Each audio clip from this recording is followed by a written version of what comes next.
అర్థం చేసుకోగలుగుతా మీ బాధ.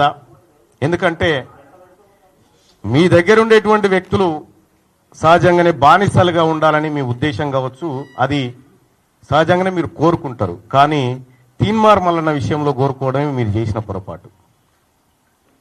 ఇక్కడ సస్పెన్షన్ అనేది తీన్మార్ మల్లన్న కాంగ్రెస్ పార్టీకి సంబంధించినటువంటి దానిపైన నాకు ఏ ఇబ్బంది లేదు, అది నా వ్యక్తిగతమైనటువంటి అంశం. కానీ ఫస్ట్ ఆఫ్ ఆల్ మీడియా మిత్రులకు తెలియజేయాల్సింది ఏంటంటే దాని గురించి సందర్భం వచ్చినప్పుడల్లా మాట్లాడతా. కానీ ఇవాళ తెలంగాణ రాష్ట్రంలో 3 ఎమ్మెల్సీ స్థానాలకు ఎన్నికలు జరుగుతూ ఉన్నాయి. ఈ ఎమ్మెల్సీ ఎన్నికల్లో బీసీ అభ్యర్థులను మరింత ఉత్సాహపరిచే విధంగా ఓటింగ్లో పాల్గొన్నటువంటి బీసీ వాదులకు, సంఘాలకు, మేధావులకు, టీచర్లకు, పట్టభద్రులకు అందరికీ శిరస్సు వంచి నమస్కారం చేస్తా ఉన్నాం. మేమంతా మీరిచ్చినటువంటి బూస్టింగ్ ఇది మామూలు బూస్టింగ్ కాదు. మాకు రేపు భవిష్యత్ తరాల్లో అది ఖచ్చితంగా మంచి రూపంలో ముందుకు పోతుంది. ఇక చాలా రోజుల నుంచి చాలా మంది మీడియా మిత్రులు అడుగుతా ఉన్నారు, ఏమైంది మల్లన్న సస్పెన్షన్ ఆర్డర్ వచ్చింది, మీరు స్పందించరా, ఎప్పుడు స్పందిస్తారనేటువంటి మాట చాలా మంది మిత్రులు, మా సోదరులు కూడా చాలా మంది ఫోన్ చేసి అడగడం జరిగింది. క్లియర్గా స్పందించాలని అనుకున్నా, అందరి సమక్షంలో స్పందించాలనుకున్నా. దానికోసమే ఇవాళ మీ అందరినీ ఇక్కడికి రమ్మని ఆహ్వానించడం జరిగింది. వచ్చి ఈ కార్యక్రమాన్ని కవర్ చేస్తున్నందుకు మరొకసారి ధన్యవాదాలు తెలియజేసుకుంటూనే, ఇక గౌరవ ముఖ్యమంత్రి రేవంత్ రెడ్డి గారు నన్ను కాంగ్రెస్ పార్టీ నుంచి బయటికి పంపించడం ద్వారా ఏదో జరిగిపోతుంది, ఇక బీసీ ఉద్యమం ఆగిపోతుంది, బీసీలు ఇంకెవరు మాట్లాడరు అనేటువంటి భ్రమలు మీకేమన్నా ఉంటే తొలగించుకోరు. అవి వెనకటి బీసీలం కాదు, మేమంతా ఆధునీకరించబడి ఆలోచన మెరుగుపరుచుకొని వచ్చిన మలిదశ బీసీ ఉద్యమకారులం మేమంతా, ఇప్పుడు పుట్టుకొచ్చిన వాళ్ళం. ఇవాళ అడిగిందేంది తీన్మార్ మల్లన్న?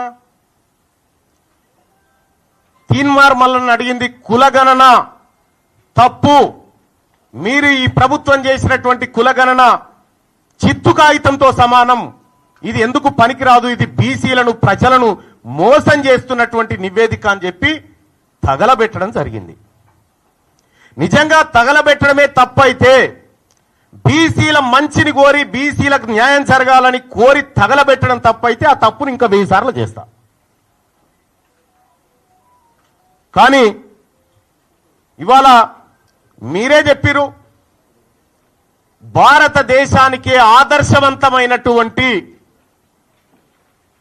కులగణన మనం చేయబోతా ఉన్నాం, ఇది నా జన్మ సార్థకం అనేటువంటి డైలాగులు పెద్దగా కొట్టిరు. నేను కూడా చెప్పిన, కులగణన చేసే క్రమంలో ముఖ్యమంత్రి గారికి నేను కూడా సూచన చేసిన. 1931 తర్వాత అసలు మా తలకాయలను లెక్కించినోడు లేడు కులాల వారీగా. మీరే మంచి కార్యక్రమం చేపట్టిరు. మీరు చేపట్టే కార్యక్రమం దేశానికి ఆదర్శంగా ఉండాలి, రాహుల్ గాంధీ గారు తల ఎత్తుకొని మాట్లాడే విధంగా ఉండాలి, దీని ఒక పండుగ వాతావరణంలో చేయాలనేటువంటి మాట చెప్పడం జరిగింది. నిజంగా కులగణన సక్సెస్ చేయాలనేటువంటి ఆలోచన గనక రాష్ట్ర ప్రభుత్వానికి, అందులో ఉన్న అగ్రవర్ణాలకు నిజంగా ఉంటే, కులగణన ప్రారంభోత్సవమే వేడుకలాగా జరిగి ముఖ్యమంత్రి గారు ఆయన ఇంట్లో, మంత్రులు వాళ్ళ ఇళ్లలో, ఎమ్మెల్యేలు కాంగ్రెస్ పార్టీ నాయకులంతా ఎవరింట్లో వాళ్ళు మొదటి రోజు చేసుకొని సమాజానికి ఆదర్శంగా చూపించేటోళ్ళు. గతంలో 2014లో కేసీఆర్ గారు సర్వే చేసినప్పుడు దుబాయ్, బొంబాయి ఎక్కడున్నాడు గురుకొచ్చిండు, అంత పకడ్బందీ ప్రచారం చేసిరు. కానీ ఇవాళ తూతూ మంత్రంగా సమగ్ర కుటుంబ సర్వే అయిపోయే టైంకి, పీరియడ్ ఎండ్ ఏది మొన్న చేసిన సర్వే అయిపోయే టైంకి ముఖ్యమంత్రి గారు పిలుచుకొని ఏదో తూతూ మంత్రంగా ఇచ్చినట్టు చేసిండు. ముఖ్యమంత్రి గారికే గంత నిర్లక్ష్యం ఉన్న తర్వాత మంత్రులకు నిర్లక్ష్యం ఉండదా? కింద క్యాడర్కు నిర్లక్ష్యం ఉండదా? పోనీ చేసిండ్రేదో మీరే చెప్తిరి ఆదర్శవంతమైన సర్వే ఎప్పుడైతే 100% చేసి 100% లెక్కల్లో పక్కాగా ఎవరి వాటా ఏందో తేల్చి సర్వే బయటికి వస్తే అది ఆదర్శవంతమైంది అంటారు. మీరు చేసినటువంటి సర్వే ఆదర్శవంతమైన సర్వే కాదు. అది అగ్రవర్ణాలను ఎక్కువ చూపించి అనగారిన వర్గాలను తొక్కి పెట్టడానికి మీరు ఉపయోగించుకున్నటువంటి సర్వే. ఈ సర్వేను బీసీ సమాజం ఎట్టి పరిస్థితుల్లో యాక్సెప్ట్ చేయడానికి సిద్ధంగా లేదు. ఎస్, నేను సర్వే రిపోర్ట్ తప్పు అని కాలబెట్టిన తర్వాత అట్లా కాలబెట్టడం తప్పు అని చెప్పి షోకాజ్ నోటీస్ సస్పెన్షన్ చేసినావు. ఒకవేళ నాదే తప్పైతే నువ్వు మళ్ళీ సర్వే ఎందుకు చేసినావు? మరి తీన్మార్ మల్లన్న చేసిందే తప్పైతే మళ్ళీ సర్వే చేయాల్సినటువంటి అవసరం ఎందుకు ఏర్పడ్డది? ఇక్కడ సర్వేలో కూడా క్లియర్గా ఫస్ట్ ఏం చెప్పినాం మనం, 3,54,000 ఇండ్లు ఇంకా సర్వే చేయలే, 16 లక్షల మందిని చేయాల్సి ఉంది అనేటువంటి మాట చెప్పినాం. వాళ్ళు ఎందుకు చేయలేదంటే అయిష్టంగా ఉన్నారు అనే మాట చెప్పినాం. అయిష్టంగా ఉన్నోని దగ్గరికి మళ్ళీ మన ఎమ్యూనరేటర్ను పంపన్నా, లేకపోతే అయిష్టంగా ఉన్నోడే మళ్ళీ మన దగ్గర రావన్నా? నేను ఒకటి అడగదలుచుకున్నా. ఇక్కడ 3,54,000 ఇండ్లను మనం ఇంకా సర్వేలో పాల్గొనలేదని చెప్పినాం. 16 లక్షల మంది అని చెప్పినాం. ఈ 16 లక్షల మంది అన్న సంగతి మీకు ఎట్లా తెలిసింది? మీరు ఎట్లా కంక్లూజన్కి వచ్చారు దీని విషయంలో? ఇవాళ ముఖ్యమంత్రి గారే పదే తన ప్రెస్ మీట్లలో మాట్లాడుతూ దొరికిపోతా ఉంటే మళ్ళా పైపెచ్చు సమగ్ర కుటుంబ సర్వేకు అర్హత లేదు, అది ఎక్కడ కూడా గవర్నమెంట్ టేబుల్ మీద పెట్టలేదు, దాన్ని క్యాలిక్యులేట్ చేయకూడదు అని చెప్పి నేను కూడా అడుగుతా ఉన్నదే. 2011 సెన్సస్ అయితే మన యూపీఏ గవర్నమెంటే చేసింది కదా. 2011 సెన్సస్ ను యూపీఏ గవర్నమెంట్ చేసినప్పుడు తెలంగాణ జనాభా 3,53,00,000. అర్జున్ పైకి రా.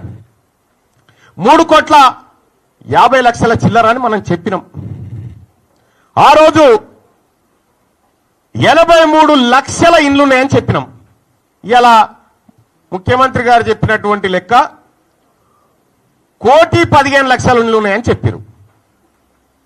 1,15,00,000 ఇండ్లుంటే ఈ 83 1,15,00,000 దాదాపు 32 లక్షలు పెరిగింది.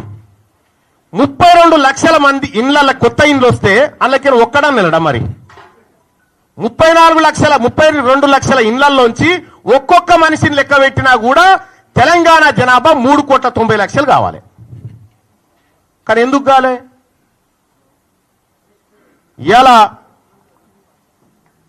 దీని కథ ఏంది, దీని వ్యవహారం ఏందంటే కేవలం ఈడబ్ల్యూఎస్ ను రక్షించుకోవడానికి వేసినటువంటి ఎత్తు మాత్రమే. సహజంగానే ముఖ్యమంత్రి గారు మనలాంటి వాళ్ళు పక్కన ఉండొద్దని కోరుకుంటాడు. ఎందుకు? తీన్మార్ మల్లన్న కాంగ్రెస్ పార్టీలో ఉండి ఓపెన్ గా జరిగినటువంటి అన్యాయాన్ని ప్రశ్నిస్తా ఉంటే ఆయనకు శవనం పట్టది. నేనే కదా ఈడబ్ల్యూఎస్ కోటా అన్యాయంగా 6.98% ఉన్నటువంటి వాళ్లకు 10% రిజర్వేషన్ ఇస్తురని నేనే 4 సార్లు రిప్రజెంటేషన్ ఇచ్చిన. మీకు అది తెలియనట్టుగా మీరు యాక్టింగ్ చేసి మీరు ప్రవర్తించేటువంటి తీరు చాలా జుగుప్సకరంగా ఉంటుంది. మీకు తెలియదా ఈడబ్ల్యూఎస్ కోటా ఎట్లా ఇంప్లిమెంట్ చేస్తున్నారో?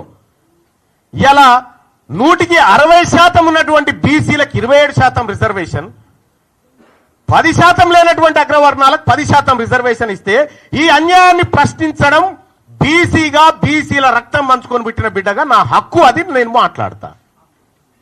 ఇలా నీ వర్గాల రక్షణ కోసం నువ్వు సమగ్ర కుటుంబ సర్వే ఏది మొన్న చేసిన సర్వేని అడ్డం పెట్టుకున్నావు కదా, మరి నా వర్గాల హక్కుల కోసం, నా వర్గాల రిజర్వేషన్ల కోసం నేను కూడా మాట్లాడతా కదా. అదే చేసిన నేను. ఇవాళ కాంగ్రెస్ పార్టీని కాపాడాలంటే, కాంగ్రెస్ పార్టీని రక్షించాలంటే ప్రజల్లో క్లారిటీ ఉండాలి. మనం సర్వే చేస్తే 90 ఏళ్ల తర్వాత సర్వే చేసినా మీరు చెప్తే సప్పట్లు కొట్టేటోడు లేడు, పాలాభిషేకం చేసినోడు లేడు. నీకు బీసీ వర్గాలు ఎవరు నమ్మలే. పైగా మొన్న మాట్లాడి నన్ను దోషిగా నిలబెట్టిరు, విలన్ చేసిరంటే విలనే అంటారు. ఆ విషయంలో విలనే అంటారు. ఆ విషయంలో మీరు చేసింది పక్కా సమాచారం అయితే, పక్కా సేకరించిన లెక్కలే అయితే ముఖ్యమంత్రి గారు ఆ సర్వేకు మీరు బాధ్యత వహిస్తారా?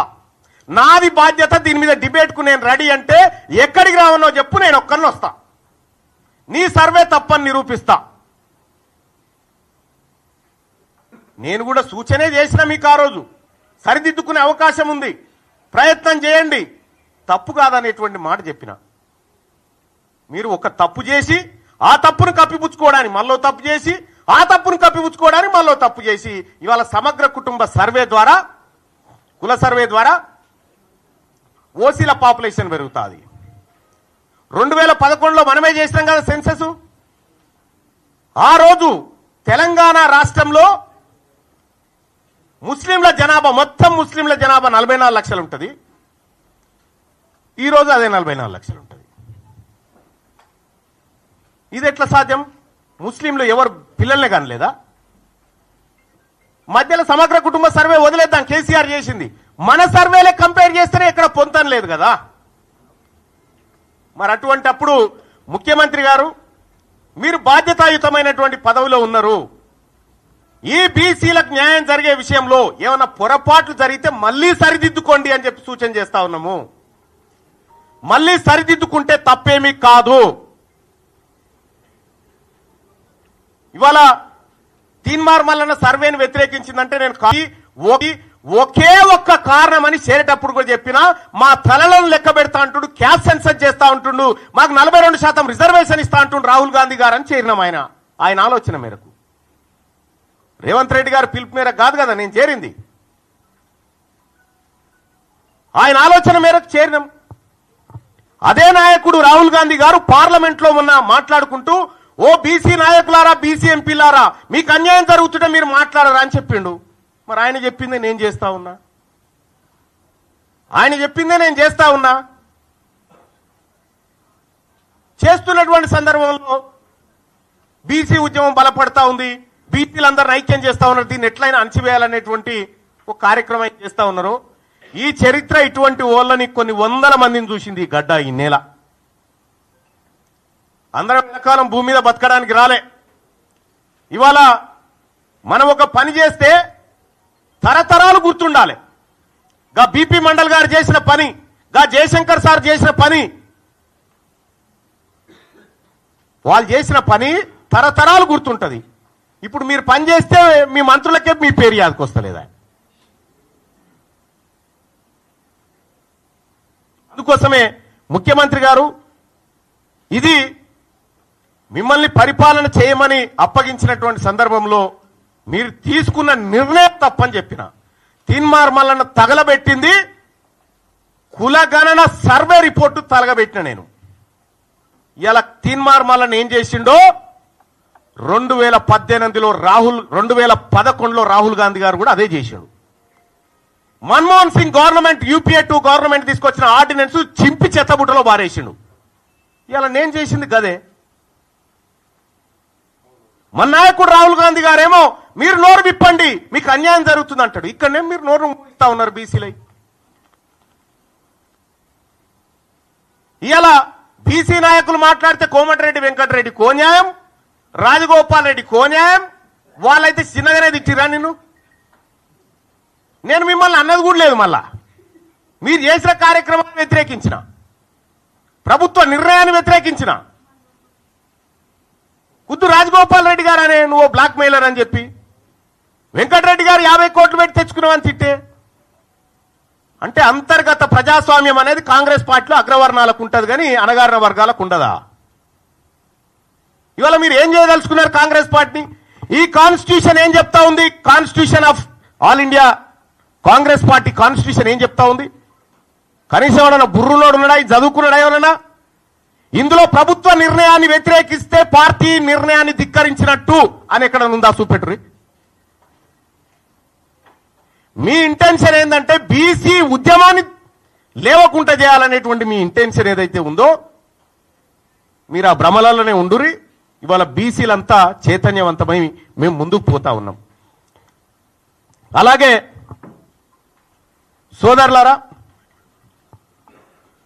సోదరులారా తెలంగాణ రాష్ట్రంలో కాంగ్రెస్ పార్టీ ప్రభుత్వం ఏర్పడడానికి తీన్మార్ మల్లన్న ఏం చేసిండో మీ ప్రజలందరికీ తెలుసు.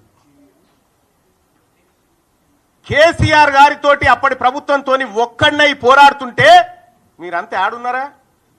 కాంగ్రెస్ పార్టీ కార్యకర్తలను పిట్టల లెక్క ఏరుతా ఉంటే ఆ రోజు క్యూ న్యూస్ వేదిక కాంగ్రెస్ పార్టీ కార్యకర్తలకు మరో గాంధీ భవన్ అయింది కదా.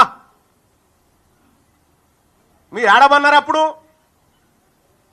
ఏడున్నారు మీరంతా.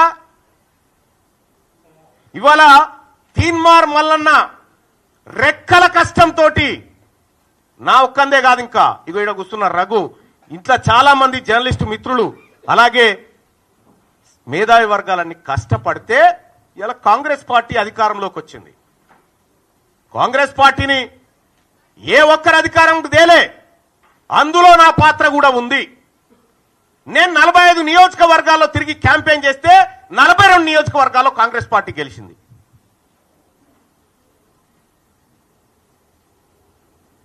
తీన్మార్ మల్లన్న ఏం చేసిన కాంగ్రెస్ పార్టీ కంటే నువ్వు కూర్చున్న కుర్చీ పునాది పడడానికి నేను తీన్మార్ మల్లన్న కూడా కారణం. మరి మీకు జీర్ణించుకోలేక 2028లో బీసీ ముఖ్యమంత్రి అంటే మీకేమైనా ఇబ్బంది అవుతా ఉందా? మీకు ఇబ్బంది అయితే మేమేం చేయలేం. కానీ మా లక్ష్యం ఒకటే, 2028లో ఖచ్చితంగా తెలంగాణ రాష్ట్రానికి బీసీ ముఖ్యమంత్రి అయ్యి తీర్తాడు. ఇది మా బీసీలుగా మేమందరం చేసుకుంటున్నటువంటి శపథం. పాపం అంజన్ కుమార్ యాదవ్ మాట్లాడిండు, హనుమంతరావు గారు మాట్లాడితే పార్టీ లైన్ దాటొద్దు. కోమటిరెడ్డి వెంకటరెడ్డి వీడియో ఇప్పుడు ఎవరు నాకు పంపితే చూసినా ఏమంటాడే, చెత్తబుట్టల వారేసిన వాళ్ళ షోకాజ్ నోటీసు నాకు ఇస్తారా అని చెప్పని అంటా ఉన్నాడు. నేను చెప్తా ఉన్నా, మీ షోకాజ్ నోటీసులకు నేను రిప్లై ఇచ్చేంత, లేకపోతే మీ సస్పెన్షన్లకు భయపడేంత పిరికి రక్తంతో పుట్టలే. నేను బీసీ ఓడిగా గర్జించే బిడగా పుట్టినా. ఇక్కడ మీ పిల్లిగాండ్రింపులకి ఇక్కడ భయపడేటోడు ఎవడు లేడు. ఇలా కాంగ్రెస్ పార్టీని అడ్డం పెట్టుకొని అధికారంలోకి వచ్చినటువంటి మీరు ఆ పార్టీని రక్షించాల్సిన అవసరం ఉండే. ఏం జరుగుతా ఉంది? 2023 డిసెంబర్లో ఎన్నికలు జరిగితే అక్కడి నుంచి మళ్ళీ 6 నెలల తర్వాత వచ్చిన పార్లమెంట్ ఎన్నికల వరకు కాంగ్రెస్ పార్టీ పరిస్థితికి ఏడుకొచ్చింది. 15 నెలల ఏ కాంగ్రెస్ పార్టీ కార్యకర్తలన్నా కనీసం సంతోషంగా ఉన్నాడా? ఇలా ఎస్, నేను చెప్తా ఉన్నా, నా గెలుపు కోసం, రాహుల్ గాంధీ గారి ఆశయం కోసం పనిచేసినటువంటి కాంగ్రెస్ పార్టీ కార్యకర్తలారా, మీ అందరికీ ఎప్పటికీ రుణపడి ఉంటా. ఇవాళ మీరు కార్యకర్తలను విస్మరిస్తిరి, పదవులు రాగానే మీరు పంచక తింటిరి. ఇంకా ఎంత దుర్మార్గం అంటే, కార్పొరేషన్ పదవుల లిస్ట్ వేసిరు. ఆ కార్పొరేషన్ పదవుల లిస్టులో మీరు 30-33 వేస్తే అన్న జగ్గారెడ్డి గారి సతీమణికి ఒక కార్పొరేషన్ ఇచ్చిరు. అందులో ఏం రాసిరు? ఎక్కేనా ఆమె పేరు ఏదో గౌడ్ అని రాసిరు, నిర్మలా గౌడ్ అని రాసిరు. ఎట్లిచ్చినట్టు గౌడ్ల కోటాలు ఇచ్చినరట. ఇంకొక ఆమె నల్గొండ జిల్లా యాదాద్రి శోభారాణి గారు ఏమో, ఆమె రెడ్డి సామాజిక వర్గం, ఆమెకి ఎట్లిచ్చి కురుమ సామాజిక వర్గంలో ఇచ్చిరట. అంటే మీరు పదవులు పంచుకొని 10 ఏళ్ల పాటు అధికారానికి దూరంగా ఉండి అహర్నిశలు కొట్లాడిన కాంగ్రెస్ పార్టీ కార్యకర్తలు కనీసం గుర్తించకుండా మీరు పప్పు బెల్లాల లెక్క పంచుకొని పోతా ఉంటే ఆ పార్టీ కోసం కష్టపడ్డటువంటి కాంగ్రెస్ పార్టీ కార్యకర్తలు ఎటుపోవాలా? ఏం కావాలా? అందుకోసమే ఒక్క కాంగ్రెస్ పార్టీ కాదు, అన్ని పార్టీల్లో ఉన్నటువంటి బీసీ బిడ్డలకు వాళ్ళకు అన్యాయం జరిగితే మేము మాట్లాడతాం, వాళ్ళ తరపున పోరాడతాం. ఇక రెండో విషయం, ముఖ్యమంత్రి గారు 6 నెలల కాలం అసెంబ్లీకి పార్లమెంటుకు, ఇవాళ తీన్మార్ మల్లన్న కాంగ్రెస్ పార్టీ తీన్మార్ మల్లన్నను గెలిపించింది అనేటువంటి మాట, గెలిపించినాక గిట్లనే నా మాట్లాడేదని ఒక మాట నేను చెప్తా ఉన్నా. ఎవరు గెలిపించారు? తీన్మార్ మల్లన్న అసెంబ్లీ ఎన్నికల నుంచి పార్లమెంట్ ఎన్నికలు 6 నెలల కాలం ఉంటే నేను కంటెస్ట్ చేసినటువంటి వరంగల్, నల్గొండ, ఖమ్మం నియోజకవర్గంలో 5 పార్లమెంట్లు గెలిపించుకోగలిగినాం. మరి మీరు సార్, మీ సొంత మహబూబ్ నగర్ జిల్లాలోనే మీ అభ్యర్థి ఓడిపోయిండు. మీరు సిట్టింగ్ ఎంపీగా ఉన్న మల్కాజ్గిరిలో ఒక సీట్ రాలే. ఇవాళ మీరు కరెక్ట్ గా పనిచేసినంటే 6 నెలల పాటు కరెక్ట్ గా కాంగ్రెస్ పార్టీ విధానాల కోసం పనిచేసినంటే ఆ 8 సీట్లు కూడా కాంగ్రెస్ పార్టీకి వస్తే ఇలా నరేంద్ర మోడీ ప్రభుత్వమే లేదు కేంద్రంలో. పరోక్షంగా మీరు సహకరించుకుంటా ఇవాళ కాంగ్రెస్ పార్టీని ఖతం చేసేటువంటి ఉద్దేశంతో మీరు ముందుకు పోతా ఉన్నారు. మీరు పొండి, మీ విధానాలు కూడా అర్థమవుతా ఉన్నాయి. నిన్నగాక మొన్న కాంగ్రెస్ పార్టీ ఎమ్మెల్సీ అభ్యర్థి నరేందర్ రెడ్డి గారు ఆయన ఎన్నికల ప్రచారానికి పోయి ఈయన గెలిచినా గెలవకపోయినా ఒకటే అని చెప్పి, ఈయన గెలిచినా గెలవకపోయినా ఒకటే అని చెప్పే, మరి నరేంద్ర మోడీ గారు బొమ్మ పెట్టుకున్నటువంటి బీజేపీ అభ్యర్థి ఆడ గెలుస్తా ఉన్నాడు. ఇంకో టీచర్ ఎమ్మెల్సీ ఎన్నికల్లో భారతీయ జనతా పార్టీ ఒక బీసీ బిడ్డకు టికెట్ ఇచ్చి ఫస్ట్ ప్రియారిటీలో టీచర్ ఎమ్మెల్సీ గెలిచి ఆ ఇంపాక్ట్ తోటి పట్టభద్రుల ఎమ్మెల్సీ ఎన్నికలు కూడా గెలుస్తా ఉంది. మీరు జిల్లాలు మొత్తం ఈ మెదకు, ఆదిలాబాద్, నిజామాబాద్, కరీంనగర్ పిట్ట తిరిగి ఎమ్మెల్సీ ఎన్నికలు ఏంది ఫలితం? ఇవాళ ఎందుకు తారుమారైతా ఉంది? ఇవాళ ఏడాది లోపలనే కాంగ్రెస్ పార్టీ పైన, ప్రభుత్వం పైన ఇంత వ్యతిరేకత ఎందుకు వస్తా ఉంది? ఆత్మ పరిశీలన చేసుకోవాలి కదా. ఇది మీరు చేసుకోకుండా ముఖం బాగలేక అద్దం బల కొట్టుకున్నట్టుగా తీన్మార్ మల్లన్న సస్పెండ్ చేయడం ద్వారా మొత్తం బీసీ ఉద్యమం ఆగిపోతుందని, మొత్తం వ్యవస్థ అంతా కుప్పగూలుతుందని నేను ఒక్కనై కొట్లాడినప్పుడు ఒక బలమైన శక్తిగా కేసీఆర్ ఉన్న కాలంలో కొట్లాడిన, మీరు లేరప్పుడు. వాళ్ళతోని కొట్లాడి గీడికొచ్చిన ఆయన మేమే గెలిపించినవాడు. నన్ను గెలిపించిన మహబూబ్ నగర్లో వంశీచంద్ర రెడ్డిని ఎందుకు గెలిపియలే? వంశీచంద్ర రెడ్డిని ఓడగొట్టింది మీరు గారా? ఇవాళ వంశీచంద్ర రెడ్డి సిడబ్ల్యూసీ మెంబర్ గా ఉన్నాడు, ఇక్కడ వ్యవహారాన్ని ప్రతిదీ అధిష్టానానికి చేరవేస్తాడని కుట్రవన్నీ ఓడగొట్టి నీ మనిషి చామల కిరణ్ కుమార్ రెడ్డిని పెట్టింది కరెక్ట్ కాదా? ఆడ వల్ల మీ వల్ల కాంగ్రెస్ పార్టీకి మంచి జరిగితే ఓకే, కానీ మంచి జరిగే పరిస్థితి కనిపిస్తలేదు మీ నిర్ణయాల వల్ల. ఇవాళ నా మాట ఎవరు ఇంటలేరు, కాంగ్రెస్ పార్టీలని అలిగిపోతా ఉన్నావుట. నువ్వు అలిగిపో, అలుగులో దుంకు. కానీ ఒక మాట చెప్తా ఉన్నా ముఖ్యమంత్రి గారు, ఈ కులగణన విషయంలో కానీ నా సర్వే, నా కథ అది పక్కకు పెట్టండి, ఏది నా సస్పెన్షన్. ఈ కులగణన విషయంలో కానీ 42% రిజర్వేషన్ల విషయంలో కానీ 42% వాటా కాంట్రాక్టులు బీసీ కాంట్రాక్టర్లకు ఇవ్వడంలో కానీ కామారెడ్డి డిక్లరేషన్లో కానీ ఎక్కడైనా బీసీలకు అన్యాయం జరిగితే బరాబరి కొట్లాడతాం. ఇవాళ నేను మాట్లాడడానికి ఏమైనా అడ్డం గుంటే అన్ని క్లియర్ చేసి పెడితే. కాబట్టి ముఖ్యమంత్రి గారు ఈరోజు కూడా మేము సూచన చేయదలుచుకున్నాం. నన్ను సస్పెండ్ చేస్తే నాకే ఇబ్బంది లేదు, ఎందుకంటే తీన్మార్ మల్లన్న గత ప్రభుత్వం మీద కొట్లాడి 100 రోజులు జైలు జీవితాన్ని గడిపినటువంటి వాడిని నేను. ఇప్పుడు నీ పక్క పంటి ఉన్న వాళ్ళు ఎవరు జైల్లో లేరో, ఒక కేసు కూడా లేదు వాళ్ళ మీద. అధికారం రాగానే దగ్గరికి వచ్చి కూర్చున్నాడు. మరి మేము ఎట్లా ఊకుంటాం? రేపు పొద్దున ఖచ్చితంగా గ్రామాన బీసీ వాదాన్ని తీసుకుపోతాం, బీసీ ప్రజలను చైతన్యవంతం చేస్తాం. ఇప్పటికే ఎమ్మెల్సీ ఎన్నికల్లో బీసీల సత్తా దాటినం. 50 సంవత్సరాల క్రితం పుట్టిన పిఆర్టీయు 54 సంవత్సరాల క్రితం పుట్టిన యూటీఎఫ్,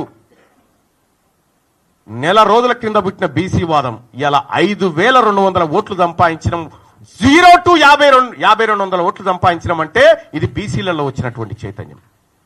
ఇలా మా సోదరుడు ప్రసన్న హరికృష్ణ ఇలా మీ గెలిచేటోళ్ళని వెనక గుంజి కూర్చుండబెట్టాను. మీతో సమానంగా పోటీ పడతా ఉన్నాడు. 125 ఏళ్ల కాంగ్రెస్ పార్టీ చరిత్ర, 45 ఏళ్ల బీజేపీ చరిత్రకు ఒక బీసీ బిడ్డ తలగొరి పెడతా ఉన్నాడు ఆడ. ఇలా బీసీ వాదం తెలంగాణ రాష్ట్రంలో బలపడ్డ సూచనలు, మరింత బలీయ శక్తిగా మారుతున్న బీసీ వర్గాలను చూసి మీకు అక్కసు ఉంటే మేమేం చేయలేం. కానీ ఒకటైతే సత్యం, మేమింకా మీ మోచేతి నీళ్లు తాగి బ్రతికే పరిస్థితిలో లేము, ఉండం కూడా.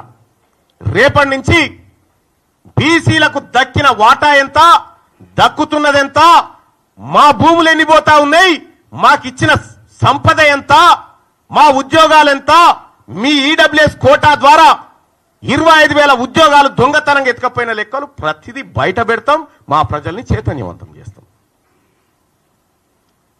వాళ్ళ తీన్మార్ మలన సస్పెండ్, ఈ మేమందరం కష్టపడి సాధించినటువంటి కాంగ్రెస్ పార్టీ ప్రభుత్వాన్ని కూర్చోబెట్టి దాంట్లో కుర్చీలో కూర్చొని రేపు పొద్దుగాల కాంగ్రెస్ పార్టీని ఖతం చేస్తేనే నీకు ఇంకోటి అంటే కూడా ఆ పని కూడా చేసిపోతారు మీరు. కానీ ఆ పార్టీ బతకాలని కోరుకుంటున్నాం మేము ఈ ప్రజాస్వామ్య దేశంలో. కాబట్టి సోదరులారా, మేము అన్నిటికి కూడా రిప్లై చేయడానికి సిద్ధంగా ఉన్నాం. ఈ సోమాజిగూడ ప్రెస్ క్లబ్ నుంచి నేను సవాల్ ఇసురుతా ఉన్నా, కులగణన లెక్కలు తీసుకొని ఎవరు వస్తారో రరి.